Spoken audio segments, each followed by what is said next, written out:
عليكم السلام أحبتي، أهلا وسهلا بكم في برنامجكم لحظات قرآنية، وهذه الحلقة رقم 1004. ونحن لازلنا في موضوع العبرة من كتاب المحمدون من هلاك قائم وهلاك قادم، ودي آخر حلقة يعني. العبرة هنا في موضوع القصص القرآني. الله سبحانه وتعالى لم ينزل القصص القرآني للتسلية، وإنما أنزله للعبرة وللعظة وللتذكرة، ولكي يعني نحسن من أدائنا ولكي نتقي الله جل وعلا. يقول سبحانه وتعالى: بسم الله الرحمن الرحيم، ألف لام را، تلك آيات الكتاب المبين، إن أنزلناه قرآنا عربيا لعلكم تعقلون. يعني حين تعقل لا يمكن أن تقف أمام ضريح أو أمام قبر مقدس أو تتوسل ببشر. إن أنزلناه قرآنا عربيا لعلكم تعقلون، نحن نقص عليك أحسن القصص بما أوحينا إليك هذا القرآن. فالقصص القرآني هو أحسن القصص، لأنه قصص للعبرة، وأن الذي أنزله هو الله جل وعلا، الذي يعني يعلم ما خلق، ألا يعلم من خلق هو اللطيف الخبير. الله سبحانه وتعالى في سورة دي كانت في بداية سورة يوسف، في آخر سورة يوسف ربنا قال إيه بعد أن قص قصة يوسف وإخوته؟ قال: لقد كان في قصصهم عبرة لأولي الألباب. يعني قصة يوسف عبرة، قصة درامية رائعة جدا وفيها العبرة. لقد كان في قصصهم عبرة لأولي الألباب، ما كان حديثا يفترى. الأحاديث التانية بتاعت البخاري ومسلم وفلان وعلان ده أحاديث مفترى، لكن قصص القرآن الكريم، القرآن الكريم كله فبأي حديث بعد الله وآياته يؤمنون، ما كان حديثا يفترى، ولكن تصديق الذي بين يديه وتفصيل كل شيء وهدى ورحمة لقوم يؤمنون. دي الآية 111 من سورة يوسف، في نهاية سورة يوسف. ربنا سبحانه وتعالى في سورة هود قص قصص السابقين من أول نوح إلى فرعون، وبعدين بعد كده في نهاية السورة بعد أن قص هذا قال سبحانه وتعالى: ذلك من أنباء القرى نقصه عليك منها قائم وحصيد. يعني في منها لسه بيوت قائمة، وفي منها انتهت واندرست وخلصت. وما ظلمناهم ولكن ظلموا أنفسهم، يعني الإهلاك الذي حدث لهم هم الذين ظلموا أنفسهم. وما ظلمناهم ولكن ظلموا أنفسهم، فما أغنت عنهم آلهتهم التي يدعون من دون الله من شيء لما جاء أمر ربك وما زادوهم غير تتبيب. يعني هم كانوا بيعبدوا الحسين، لا مؤاخذة، يعني كانوا بيعبدوا أسماء تانية غير الحسين.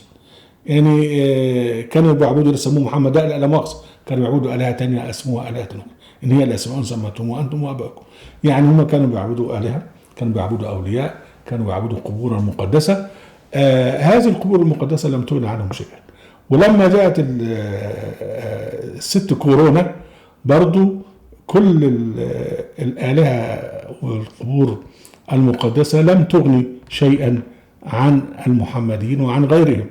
يعني شوف: وما ظلمناهم ولكن ظلموا أنفسهم، فما أغنت عنهم آلهتهم التي يدعون من دون الله من شيء لما جاء أمر ربك وما زادوهم غير تتبيب، من زادوهم إلا خسارة. وقال سبحانه وتعالى: وكذلك أخذ ربك إذ أخذ القرى وهي ظالمة إن أخذه أليم شديد. ده عن الإهلاك، لما ربنا بياخذ القرى بيهلكها بيبقى حاجة صعبة جدا. وبعدين إن في ذلك لآية لمن خاف عذاب الآخرة، ذلك يوم مجموع له الناس وذلك يوم مشهود وما نؤخره إلا لأجل محدود. يعني ده الإهلاك ده آية لمن خاف عذاب الآخرة، لأن عذاب الآخرة أشد يعني ألما ووقعا من عذاب الدنيا. يعني عذاب الدنيا بيحكم بموت وتخلص، لكن عذاب الآخرة لا تخفيف فيه ولا خروج منه ولا في موت، بل هو عذاب أبدي. كل هذا جاء في القرآن الكريم. السؤال المؤلم: أين المحمديون من هذا الكتاب العظيم؟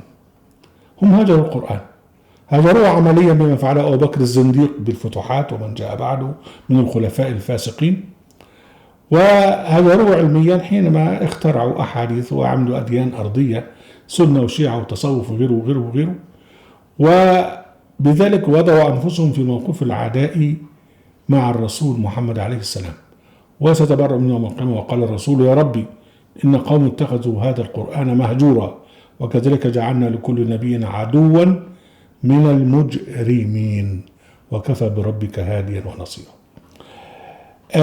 المحمديون في عصرنا يساعدون بنظامه التعليمي على الفساد.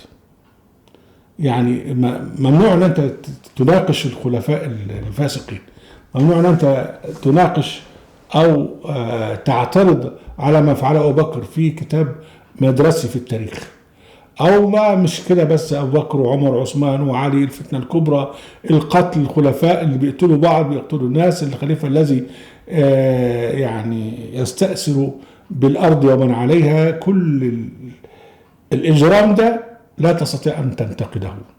يعني هم الفتنه الكبرى لا تستطيع ان تنتقدها. من اجل هذا فالمحمديون حتى الان يعيشون الفتنه الكبرى، دخلوا في نفاقها ولا يزالون. الجماعة الغربيين غير كده خالص، هم تحرروا من الكنيسة وابتدوا يسيرون في الأرض، وابتدوا يعملون مناهج علمية، وابتدوا يدرسون التاريخ. أنا أتذكر وأنا في أمريكا هنا جه ابني سامح ومعاه الكتاب التاريخ اللي هو مقرر عليه في الهاي سكول. أنا قريته، عايز أشوف الناس دي بيعلموا التاريخ إزاي، وأنا أستاذ تاريخ. أنا فوجئت بأن التاريخ أولا هو جاب التاريخ من أول الحضارة الفرعونية لغاية آخر يعني الحرب العالمية الثانية إلى آخره، وبمنتهى الموضوعية وبمنتهى الاعتراف بالخطأ. يعني لما جه يتكلم عن الأمريكان ابتدى يهاجم الأمريكان اللي هم عملوا كذا في الهنود الحمر، وعملوا كذا في السود، الأمريكان السود والرق، ابتدى يتكلموا ويعترفون بالخطأ. فده هو التعليم، ده هو الذي يجعلك يعني تصلح من خطئك. أما أنك أنت بقى تعمل تاريخ لمدح وتقديس الخلفاء، معناها أنك لا يمكن أن تتقدم، هتظل زي ما أنت، وهتبقى يعني يتضاءل الفارق بينك وبين الأبقار. فالحيوانات هي تعيش الحاضر. يعني هو التاريخ ايه؟ التاريخ ايه؟ الانسان حيوان تاريخي، يعني يتذكر الماضي لكي يصلح نفسه ويتقدم.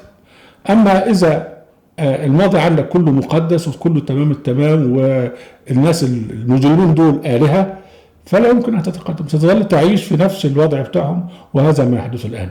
هذا ليس خروجا عن المنهج العلمي في التاريخ، ولكنه ايضا واهم وخروج عن المنهج القرآني في القصص، وفيه قص الله سبحانه وتعالى قصص السابقين، وقص قصص النبي محمد يعني تاريخا معاصرا لكي نفهم ولكي نتعظ، ولكن لم يتعظ المحمديون. أهلا وسهلا بكم أحبتي في برنامجكم ملاحظات قرآنية، وفي قناة أهل القرآن، وفي موقع أهل القرآن. لا تنسوا المشاركة بشير ولايك، وعليكم السلام.